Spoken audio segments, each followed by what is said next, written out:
Hello friends, today we're having a conversation with some acquaintances of mine. They're a married couple, Dmitry and Olga, who own a yacht. And these guys, you could say, have somewhat unusual plans. They intend to obtain a residence permit in Montenegro on the basis of being yacht owners. As you know from my other videos, practically the vast majority of Russians obtain a residence permit by opening a company in Montenegro or by purchasing real estate. But as you can see, there are other options as well. In particular, by signing a contract with a marina, you can get a residence permit in Montenegro for the period that you have paid for the marina. Guys, thank you very much for agreeing to this conversation. Usually when I go to an interview, for me, it's just work. That is, the number of clients depends on how interesting my channel is and how developed it becomes. But with you, it's a little different for me because I'm thinking that maybe closer to retirement, maybe around 60, I might also buy a little yacht and start living more or less like you do. So, guys, tell us, is this your first yacht or do you already have experience? Yes, we had experience. Before this yacht, we had two other yachts. They were a bit smaller, but still they were keel yachts, quite seaworthy boats, which we loved just as much as we love this one. Yachting for us is mainly a lifestyle. Yes, it's a way of life. Tell me, please, why did you choose Montenegro specifically? There are many other countries by the sea, for example, Turkey or Spain. I think they are no less popular. Yes, we deliberately chose Montenegro primarily because this country is visa-free. It's convenient to do yachting here. The waters are beautiful, the area is rich in sights, and in general everything here is set up for yachting. The pricing policy. That is, prices are different from those in Croatia, Spain or Italy. Here, prices are much lower. If you compare them to Russia, they're even lower than in Russia in some places. Do you mean the cost of living or the cost of yacht maintenance?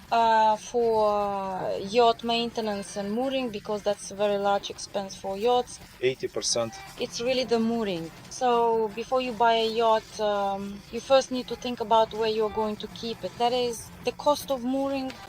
Dima, Olga, you are planning to get a residence permit in Montenegro in the near future. Tell me, basically, what's the point of that? Basically, if you have a yacht, you can live there, spend 3 months in Montenegro, then sail to Turkey for 3 months. You live on a yacht, you don't have a house, so essential, at least in Europe, you don't have a house. Maybe you do in Russia though. Yeah. So you live on a yacht, you sail and spend 3 months here, 3 months there. Man, you could even go on a round the world trip. Why tie yourself to one country if you have a yacht? Well, let's put it this way. We don't plan to tie ourselves down for life, but for a certain period, at least a few years, we plan to stay here in Montenegro. That's it. We like the country. I think a residence permit is a useful thing to have in this country, as it gives you certain advantages when visiting and also makes flights and travel easier. Yes. Tell me, have you already visited any interesting places, or is that all still ahead of you? Most of it is still ahead. We have been to the city of Bar.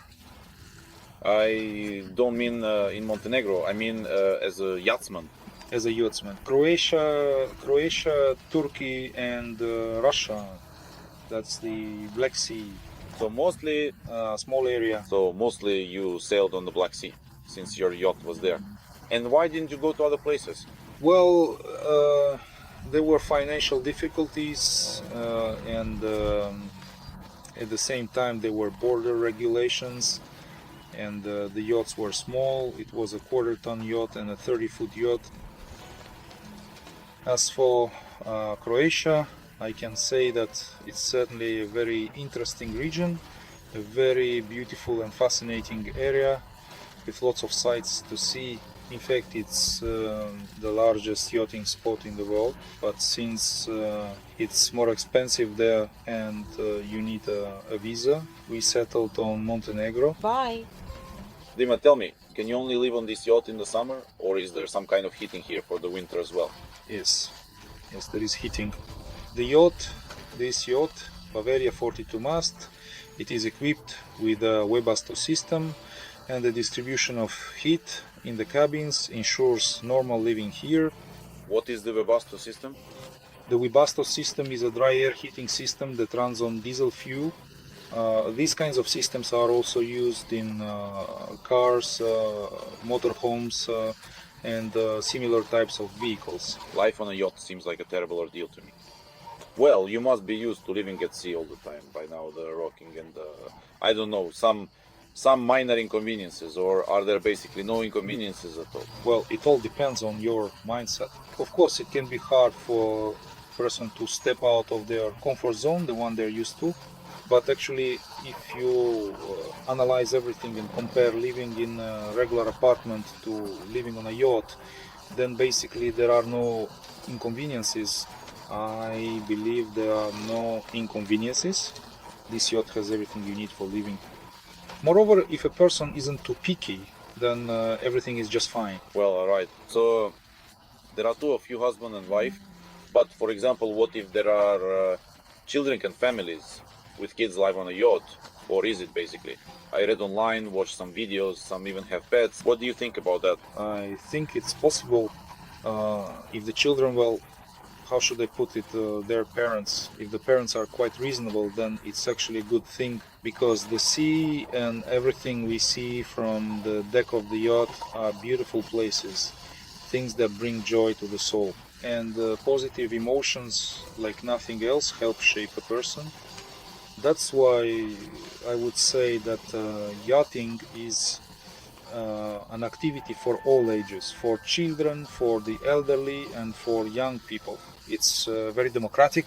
A yacht is, well, how should I put it, a kind of vessel. It's suitable for active recreation, for more relaxed leisure, and for various kinds of tourist trips. Whatever someone wants, you can spend the whole day in the marina, you can sail somewhere every day, or you can take part in regattas. Exactly. Olya, is yachting just a hobby for you? I see. I know that Dima is really passionate about it. This is the second time I've met with you and I've already realized that. But still, is it just a hobby, or are you planning to somehow make money from, like giving tours or something like that? Well, in principle, yes, we could share what we enjoy. For example, we could take tourists for a ride, show them the Bay of Kotor or the Montenegrin coastline. Have you thought about any specific programs or prices yet? We're still considering it. It's all in progress for now. Guys, I'll leave the contact information for these wonderful people in the video description. If anyone wants to take a ride on a yacht, or maybe even steer the yacht, provided you know how and have the appropriate documents, then in principle you can contact Dimitri at any time and discuss it with him. Tell us about the yacht. What kind of yacht is it? It's a Bavaria Yacht 42, 2 masts. It's a performance cruiser. In other words, the yacht was built for cruising and small regattas. So the boat has 3 cabins, a bathroom, a galley, a refrigerator, basically everything you need for living. At the same time, it is equipped with excellent sailing gear, which allows it to move quite quickly in various wind conditions, both light and strong. The boat has an extended keel, responds very well to the helm, and is quite well balanced. I really like this yacht. Tell me, how many people is it designed for, and what modern features does it have? For example, does it have an autopilot? Yes, of course. The yacht is equipped with an autopilot. The yacht also has several navigation instruments. For example, there is a log which measures speed relative to the water. This is a chart plotter, GPS navigator. There is also a device that determines the wind angle relative to the course, as well as wind strength. Well, for convenience, of course, the yacht is equipped with an engine. Here the engine is a Volvo Penta. It's more than sufficient for cruising under power, and the yacht is very easy to handle when docking. That's it. It's also equipped with an electric windlass for the anchor. Well, that's basically it. Cabins there are 3 double cabins, so that's 6 people. The maximum number of people on board is 8. There's also an inflatable boat with an outboard motor. It's commonly called a dinghy, or in Russia, a tuzik. Here it's called a gumenik. So it's comfortable for 6 people. In principle, you could put 2 more people in the galley, making it 8. Not in the galley, but in the saloon. There, it folds out. What's the difference between the galley and the saloon? Well, the galley is specifically the kitchen area. And the toilet on the yacht is called a head. That's the toilet. Tell me, isn't it cramped to live on a yacht? All the space here is really limited. Even, for example, my apartment, I consider it small, 67 square meters, and sometimes that's not enough for us. Honestly, if we had a basement, that would be just right. As it is, it's hard to fit all our things, even in 67 square meters. Or is it more that you're not living here year-round, so you don't need all your things? Apparently, yes. You definitely don't need all your things, because I realized this clearly when we moved from one house to another, and I came to the conclusion that about 70% of the things we stored, we rarely use them. Exactly. Especially if you compare an apartment to a yacht. Well, they're completely different things. And on a yacht, there's a lot of equipment and various utensils. It's all built into the structure and doesn't take up any space at all. And moreover, I should say that if you compare the pros and cons, I believe that the ability to change your scenery almost every day while living in your own apartment on the water is a huge advantage. Basically, yes, the scenery. You move somewhere and it's a completely different view. Of course, yes. And of course you have to love it. That's how it is, so to speak. I don't know about being fanatical. I wouldn't call myself a fanatic, but I just really enjoy it. Being at sea, taking in this beauty every day, feeling the power of the wind, sensing the energy of the waves. It's an indescribable feeling. I'd really like to share that with everyone, so come visit US. We'll be very happy to share our positive emotions and experiences with you. Yachting, in my opinion, is for everyone. Let's drive a little further and then we'll talk about how it's for everyone. But for now, Ollie, I'm curious to hear your answer. For example, I see a boat over there flying the English yacht under the English flag. And there's a yacht under the Russian flag, and your yacht is under the Montenegrin flag. What does that depend on? It depends on where the vessel is registered. So we registered our yacht under the Montenegrin flag. Is there any difference between those living in Montenegro permanently and those traveling the world? Come to Montenegro thinking you live 3 years. There's no difference at all. You can sail anywhere under the Montenegrin flag. So you can buy a yacht in Spain, sail here and live on it without any problems. Yes, That's right. there are plenty of examples. Look, there's a boat over there. It's registered in Croatia. I don't see the flag, by the way, but I'll take your word for it. Here's the home port, the city of Split. But if you repaint it and hang a Montenegrin flag, that gives it the right to move around Montenegro. Dim, you just said that yachting is for everyone. There's this opinion going around now, I don't know how true it is, that you can basically rent a yacht and use it to sail and relax. And supposedly it doesn't cost any more than booking a good hotel. Is that true or not? Exactly, that's exactly right. And in fact, there are a lot of charter companies in Montenegro and Croatia. And the price is actually very reasonable. I think it's much more interesting to stay and relax on a sailboat than in a hotel. Well, at least that's my opinion. Your yacht is docked at the marina. The marina is called Lajur. For those who don't know, Lajur isn't just a marina, it's actually a truly luxurious hotel as well. I think it's a 5-star hotel. The hotel is really very good for those who are looking for a great place to stay, but not a cheap one. In other words, the accommodation prices here are far from cheap, so this hotel can definitely be recommended to them. I think it's the best hotel in our region, in Herceg Novi. Right next to the hotel is the marina. The marina and the hotel are owned by the same person. And you chose to dock specifically at this marina. Why? We liked it both for its attractive appearance and its reasonable prices, which made it stand out among other options. And also because this marina is completely new, having been recently constructed. Everything here is in perfect, pristine condition, from the walkways to the amenities. All the mooring facilities are modern, well maintained, and fully equipped for visitors. Showers for guests. The beach area is wonderful. And of course, it's very convenient for going out to sea, because Lazura Marina is located right opposite the exit from the Bay of Kotor, from the mouth of the Bay of Kotor, so everything is very close. The location is excellent, the place is excellent, the staff's attitude is very good. People do their job at a high level, so it's very pleasant to be here. Several of my clients are connected to this hotel. From what I understand, the management here is really of very high quality. Yes, I think so, yes. As for the hotel itself, of course, I can't really say, because we live on a boat and everything is fine there.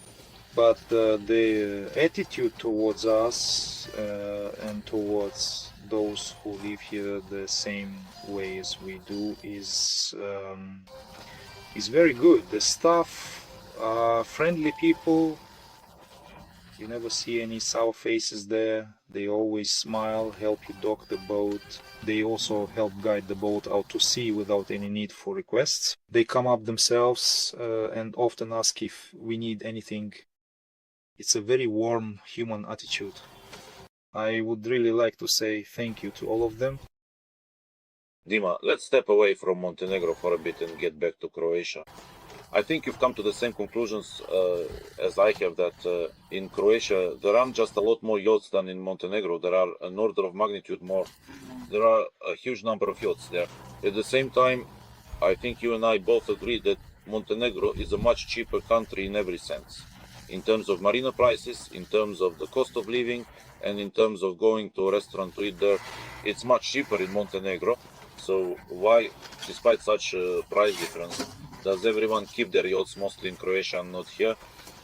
Well, first of all, if someone can afford it, then of course the waters there are more interesting than in Montenegro if you compare the two countries, but everything is more expensive there, mooring, service and everything else. So it's simply because the scenery is more beautiful there, probably due to the number of islands. There are a lot of islands there, and the area for yachting is much larger. The waters are bigger and more interesting. Well, yes, that's why many charter companies from various European countries have their charter businesses there. Because the demand is high. Yes, yes, exactly. Olga, you already have experience servicing yachts here. So tell me, how do you find the level of local service overall? Do you like everything? I don't even know what to say. Just say it as it is. Well, we did actually Is there anything that's missing? service in Zelenica. The service, let's say, definitely needs some improvement. I would probably rate it at about a C+ overall. Maybe you just haven't tried everything yet. Actually, there are quite a lot of companies. Yeah. We just contacted the first nearby company we found. Yeah, there's also a service company in Tivat, and somewhere else there's Navar. Navar is also in Tivat. Yes, that's Tivat too. So we decided to go with the closest one. The service is about C+, let's say. Have there ever been any extreme situations? You say you've been sailing for 30 years, so something must have happened.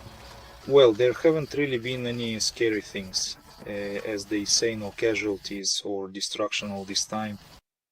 There were some minor issues though, and some unpleasant breakdowns. I've taken part in several regattas, but it's all been positive experiences. I can't really say anything else. Of course, unexpected situations happen on a yacht quite often, but as with anything, it all depends on how a person responds to them. Sailing as a sport is definitely not the same as recreational yachting. There, everything is much more serious, the loads are greater, and there are more emergencies because people try to get absolutely everything they can out of the yacht. But in cruising mode, so to speak, These situations generally don't happen. Yes. Listen, are there any regions on the planet where traveling is dangerous? I understand that in our waters, basically, it's safe everywhere. Of course, you shouldn't sail in Somalia, but are there any other regions that should be avoided? The Russian coast of the Black Sea. Are you serious? No, absolutely serious. Albania? Why? Everything is calm in Albania. Well, in Albania, That's what I think. with Albanians just out of habit. They used to mine their territorial waters, and since then, well, there are some stereotypes, yes, Sailors try to avoid Albania as much as possible. whether there are still mines there or not. At least that's how it is. They say there are still a lot of unexploded objects left, even to this day. Yeah, well, yeah, their issues with social media were even sadder than ours. And honestly, no one really wants to check. That's all there is to it. So, yeah. From that point of view, well, I guess there are a lot of dangerous places in the world. We just haven't been to them. We really, how should I put it, haven't been to many places in that regard. So it's hard for us to judge such global matters. We haven't crossed oceans. Have you ever been in storms? Yes, of course, of course. And how do you handle them physically exactly? Well, let's put it this way. It's definitely hard to do it alone. Without a crew, it's difficult, but basically, with 2 or 3 trained people, there's really no reason to worry that something will happen, because if the crew has already sailed more than once, then most likely everything will be handled properly and quickly and nothing will happen to the vessel, especially if it's a keel sailboat. In terms of stability, basically, in principle, it's the most reliable vessel in the world, regardless of its size, because size really doesn't matter here at all. Are you saying that, in principle, this yacht is more reliable than some huge billion-dollar liner, or did I misunderstand you? Most likely, in terms of the fundamental design of the vessel, a keel boat is a vessel, a keel yacht is a vessel where the yacht's center of gravity is located deep underwater. Underwater. And it's practically impossible to capsize this vessel. It's like a roly-poly toy. It rights itself and returns upright. No matter how much it heels, as soon as the sails lose wind, it will return to a vertical position. But nevertheless, as they say, they are stable yachts, and they are also very big waves. So you shouldn't make mistakes when handling the yacht, so as not to turn it broadside to a big wave, because, well, the health of the entire crew depends on that. So whenever possible, you need to do everything wisely. Tell me, how long does it take to learn to handle a yacht? Some of my clients, there are clients who have bought various types of watercraft, and they said that for a motorboat, for example, you can get a license after just 10 hours of training. Is it the same with the yacht, or is it much more complicated, the yacht? I wouldn't say it's much more complicated, but you do need to know a number of nuances that might not be necessary on a motorboat, but on a sailing vessel, they're absolutely vital. You mean first and foremost handling the sails? Handling the sails, handling the yacht itself, because it's different. It's mechanically different, and in practice it's different as well. That's why I think that, in my experience, handling a sailing yacht is a bit more complicated than a motor vessel. Tell me, how does the preparation of a yacht for the season go? What absolutely needs to be done? Well, as a rule, if the boat has been in the water for a long time, you need to prepare the underwater part of the vessel. Usually this is done on slipways. It's lifted into a dry dock. Every year? No, it doesn't have to be every year. It depends on the condition of the hull. If the boat is heavily fouled or there are signs of osmosis, then it requires immediate maintenance. It's lifted out, washed, the old layer of paint is sanded off, and any worn out parts are replaced or changed if necessary. They paint it with anti-fouling compounds, so-called anti-fouling, and then launch it back into the water. Everything else just requires regular routine maintenance. That includes replacing consumables, running rigging, standing rigging, and sails. The engine needs filter and oil changes, just regular maintenance. Tell me, Olya, this question is probably mostly for you, because after all, a woman often guides a man in many aspects of life. Are you planning to live in Montenegro permanently, or will you stay here in the summer and go to another country in the winter? Or maybe you'll even go back home for the winter? Well, for now, we're planning to stay here until November and explore the country. If we get some leads here, maybe start a business, for example, or something else, or maybe even buy property, then we'll continue to stay here in the future, perhaps even during the winter. So you haven't made a definite decision yet? Definitely not. Listen, but Everything will be decided in the next few months. you both have excellent qualifications after all. First of all, you have a yacht which you could use to take people out, maybe earn some extra money. At least enough to cover the cost of the mooring. It worked for itself, yes. I'm not exactly sure what kind of income yacht owners make, but I think you could probably squeeze out at least 15,000 after expenses. So you have, well, okay, 10 plus you have a wonderful specialization. Back home you used to sew sails, if I'm not mistaken. We repaired them. Repair them. I think this is a perfect area to do the same thing here. Why not actually start a business? Well, we'll think about it. We are already thinking about it. We need to look into it. Yes. So what's holding you back? Honestly, nothing is really holding us back. You're just not ready yet? Yes, we're just still looking around, considering things, thinking it over. Dima, Olga, thank you very much for the conversation. Guys, once again, I want to remind you that I've left all the contact information for these wonderful people in the description. If you have any questions about yachting, or if you just want to call and make friends, feel free to reach out to them anytime. Goodbye, everyone. Yes, bye.